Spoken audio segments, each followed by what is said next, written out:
Olá para você que está acompanhando o vídeo de estreia do quadro Panorama Jovem aqui no canal Nossa Língua. Meu nome é Michel Fernandes e estou como porta-voz da juventude em um quadro feito e pensado por jovens para jovens. E se tratando de juventude, ela é compreendida como uma etapa da vida marcada por intensas transformações. Até mesmo porque o jovem é transformação. Só que essa transformação, muitas vezes, ela é projetada para o futuro. Quantas vezes já não vimos aquela frase, os jovens são o futuro? Somos o futuro sim, mas acima de tudo somos o presente. E é com a sua ajuda e a sua colaboração que iremos fazer este quadro crescer. Aqui no Panorama Jovem, nós vamos trazer um olhar inovador frente às questões de atualidade voltadas ao público jovem. Vamos, juntos, trazer conteúdos muito interessantes e vamos encarar as dificuldades com bastante criatividade. É uma responsabilidade que quero dividir com cada um de vocês, pois é dessa diversidade que o Panorama Jovem irá se alimentar. Depois dessa pequena apresentação, vamos tratar do nosso vídeo de estreia. Ele está embasado no recente aniversário de 70 anos da TV brasileira, um marco para a história da nossa comunicação, completado no último dia 18 de setembro de 2020.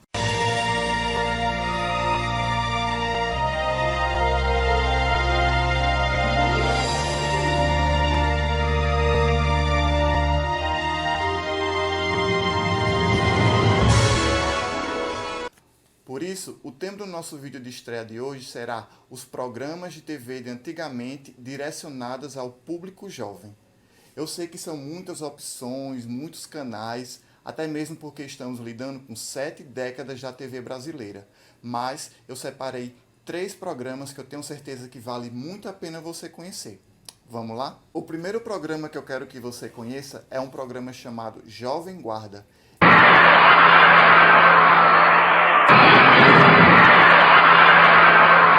Ele estreou no dia 22 de agosto de 1965 e ele surgiu para cobrir um espaço na programação da principal emissora da época, que era a TV Record São Paulo. Esse espaço ele surgiu na programação da TV Record São Paulo por conta de um pequeno desentendimento da emissora com os times de futebol da época, porque, levando-se em consideração a popularização dos aparelhos de TV e a transmissão dos jogos ao vivo pela TV Record, fez com que os estádios de futebol perdessem os seus espectadores. Isso não agradava em nada os times de futebol, porque significava menos arrecadação.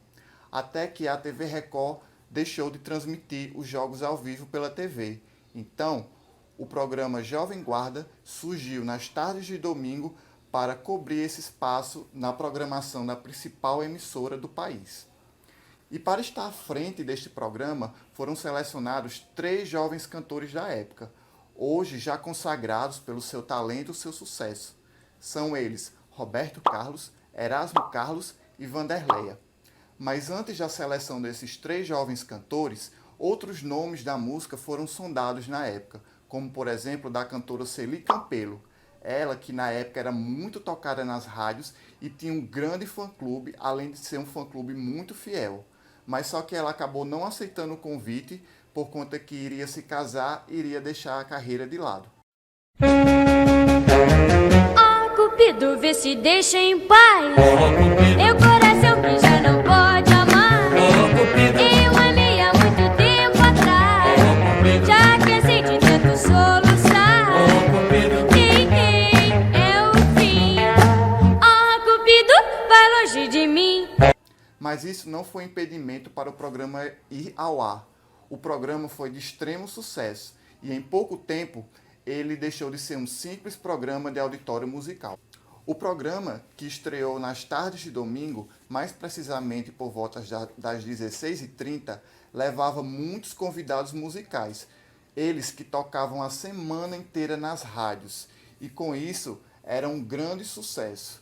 Por exemplo, participaram do programa Jovem Guarda grandes nomes da música na época, como por exemplo Ronivon, Vanderlei Cardoso, Renato e seus Blue Caps, Golden Boys e muitos outros nomes da música da época. O programa deu bastante certo, é tanto que o programa Jovem Guarda chegou a influenciar o comportamento e a cultura jovem da época. Isso foi tão sério que o movimento do rock nacional dos anos 60, que era chamado de Iê Iê Iê, passou a ser chamado de Movimento Jovem Guarda devido ao programa. O movimento Jovem Guarda, ele não foi estritamente musical. Tinha música, claro, mas também tinha muito de comportamento e moda. E valendo-se da audiência do programa, foi impulsionado produtos relacionados à marca da Jovem Guarda. Foi um período em que a juventude brasileira experimentou uma homogeneização. Mas isso não durou muito tempo, porque em 1969 o programa foi encerrado. Isso porque um dos apresentadores, Roberto Carlos, saiu do programa para apresentar um programa solo. E como as tardes de domingo não eram mais as mesmas, o programa foi encerrado. Mas, levando-se em consideração, vocês podem estar pensando, o movimento foi um sucesso, todo mundo gostava, foi uma época excelente para o Brasil.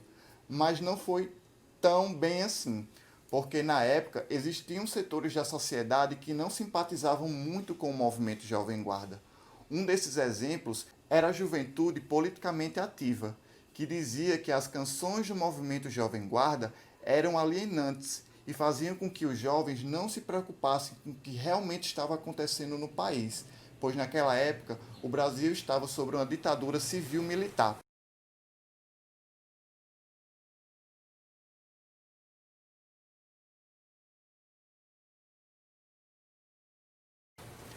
E outro setor da sociedade que criticava bastante o movimento Jovem Guarda era a Bossa Nova, pois eles achavam afronta o uso de guitarras elétricas na música popular brasileira.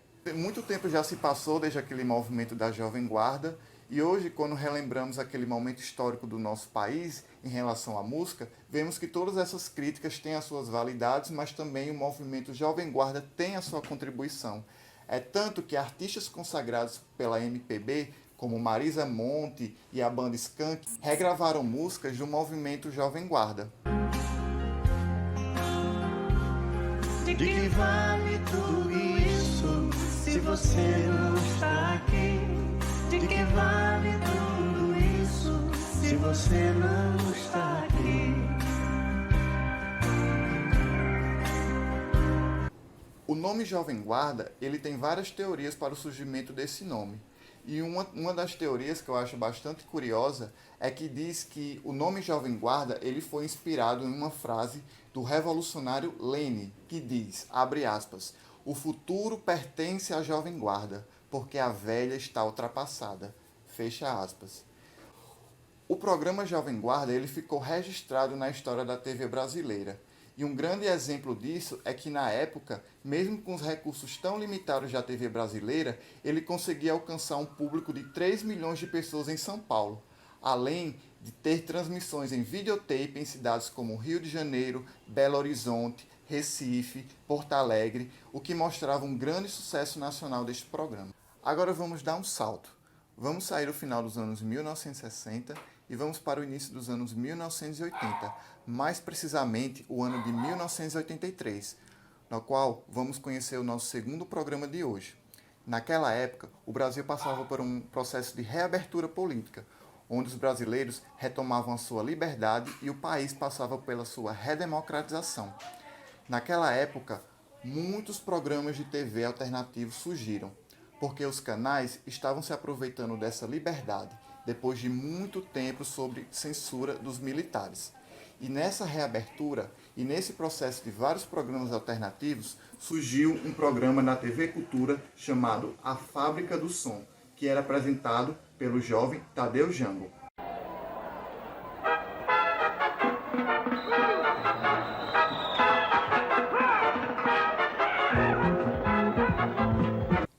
O nome Fábrica de A Fábrica do Som vem do local onde era gravado o programa, no Sesc Fábrica da Pompeia, na Grande São Paulo. Além desse nome inusitado, outra coisa bastante incomum para a época da TV brasileira era o espaço onde era gravado o programa. O auditório era em formato de arena, e isso era bastante incomum para a TV brasileira na época. Mas o programa foi gravado. E no início foi muito fácil a distribuição dos ingressos, a participação das pessoas nos dias de gravação, que eram as terças-feiras. Mas depois que o programa foi ao ar, o sucesso foi chegando, um sucesso que podemos dizer veio bastante rápido. A busca por ingressos para a participação do programa A Fábrica do Som foi muito intenso. É tanto que pessoas de outros estados vinham para São Paulo para participar da gravação do programa. E isso mostrava a efervescência cultural da época. Nas noites de terça-feira, quando era gravado o programa, muitos artistas passaram pelo palco da Fábrica do Som. Muitos, inclusive do rock nacional, que não eram tão conhecidos na época e hoje já são consagrados pela música, como por exemplo, Titãs, Paralamas, o Traje a Rigor e mais de outras 200 bandas que passaram por aquele palco no programa A Fábrica do Som.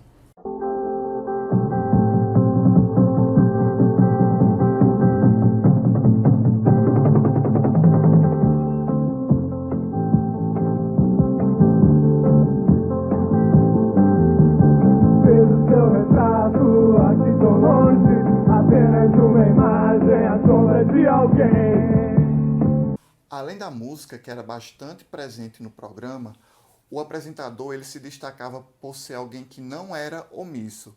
É tanto que ele era bastante favorável ao movimento Diretas Já, que era muito forte na época, já que estamos tratando do ano de 1983. O programa, por isso, acabou dando voz aos jovens, e isso se mostrava um destaque para a época, já que os jovens não tinham espaço na TV brasileira.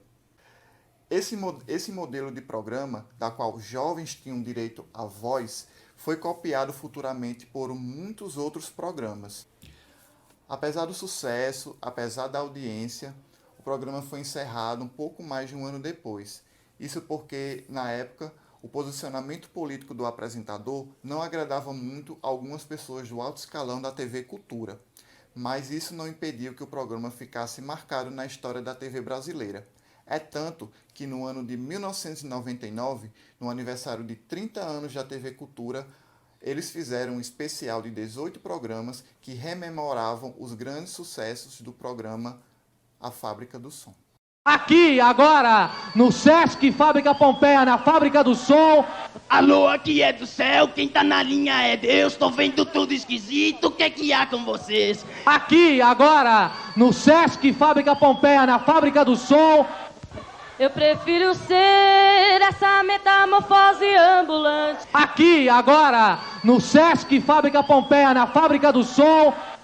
Enquanto você se esforça pra ser um sujeito normal e fazer tudo igual, eu do meu lado aprendendo a ser louco, numa loucura total. Sonho que se sonha só, é só um sonho que se sonha só. Mas sonho que se sonha junto é realidade. Agora, vamos também conhecer um programa dos anos 1980, mas no finalzinho da década e início dos anos 1990. Você com certeza já deve ter ouvido falar no apresentador Serginho Groisman, um excelente comunicador e também jornalista. Ele, no ano de 1989, esteve à frente do programa Matéria-Prima na TV Cultura. Era um programa também voltado ao público jovem, na qual ele recebia atrações musicais e a juventude praticamente sabatinava os convidados. Matéria-prima. Matéria-prima. Matéria-prima! Matéria-prima. Matéria-prima. Matéria-prima! Matéria-prima. Matéria-prima!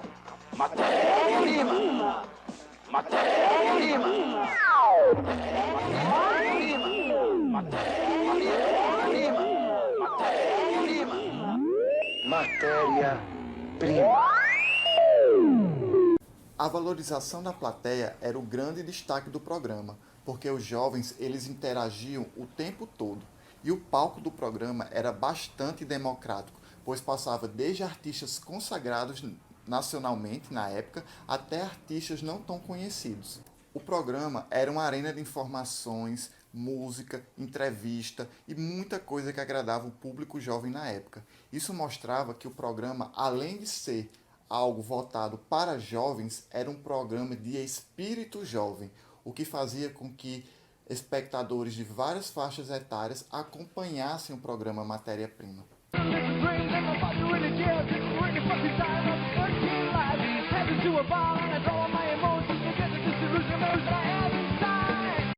O formato do programa deu tão certo que acompanha o Serginho Groisman até hoje. É tanto que programas futuros, ao qual ele esteve à frente, como o Programa Livre e o Altas Horas, levam o mesmo formato original do Matéria-Prima. O programa Matéria-Prima foi de extremo sucesso. É tanto que até hoje ele é lembrado na TV brasileira como um programa voltado ao público jovem.